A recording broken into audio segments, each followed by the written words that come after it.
राजा के दरबार में एक आदमी नौकरी मांगने के लिए आया। तो उस व्यक्ति से उसकी काबिलियत पूछी गई। तो वह बोला, मैं आदमी हो चाहे जानवर, उसकी शक्ल देखकर उसके बारे में बता सकता हूँ। राजा ने उसे अपने खास घोड़ों के अस्तबल का इंचार्ज बना दिया। कुछ ही दिन बाद राजा ने उसे अपने सबसे महंगे घोड़े और मनपसंद घोड़े के बारे में पूछा। तो उसने कहा, राजन, घोड़ा नस्ली नहीं है। राजा को हैरानी हुई। तब राजा ने जंगल से घोड़े वाले को बुलाकर पूछा कि क्या यह घोड़ा नस्ली नहीं है। तब घोड़े वाले ने जवाब दिया, जी राजन, यह घोड़ा नस्ली तो है, पर इसके पैदा होते ही इसकी माँ मर गई थी, इसलिए ये एक गाय का दूध पीकर उसके साथ पला बढ़ा है।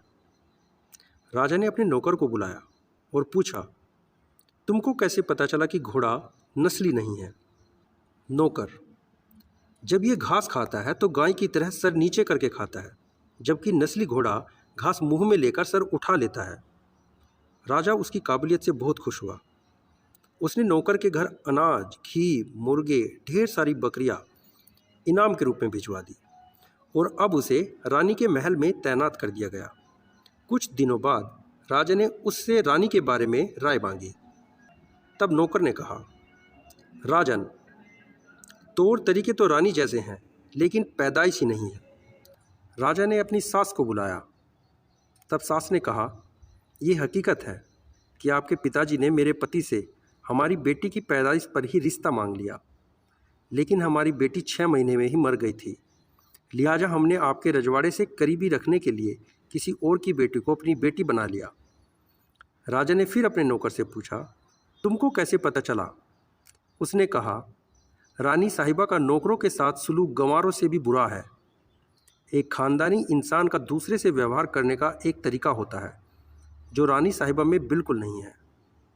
राजा फिर उसकी परखी नज़रों से खुश हुआ और फिर से बहुत सारा अनाज, भेड़, बकरियां बतौर इनाम दिया। साथ ही उसे अपने दरबार में तैनात कर लिया। वक्त गुजरता रहा। राजा ने फिर नौकर को बुलाया और अपने बारे में पूछा। नौकर ने कहा, राजन, जान की सलामती हो तो कहूँ। राजा ने वादा किया तो उसने कहा, ना तो आप राजा के बेटे हो और ना ही आपका चाल चलन राजाओं वाला है। राजा को बहुत गुस्सा आया, मगर जान की सलामती का वचन दे चुका था। राजा सीधा अपनी माँ के महल पहुंचा।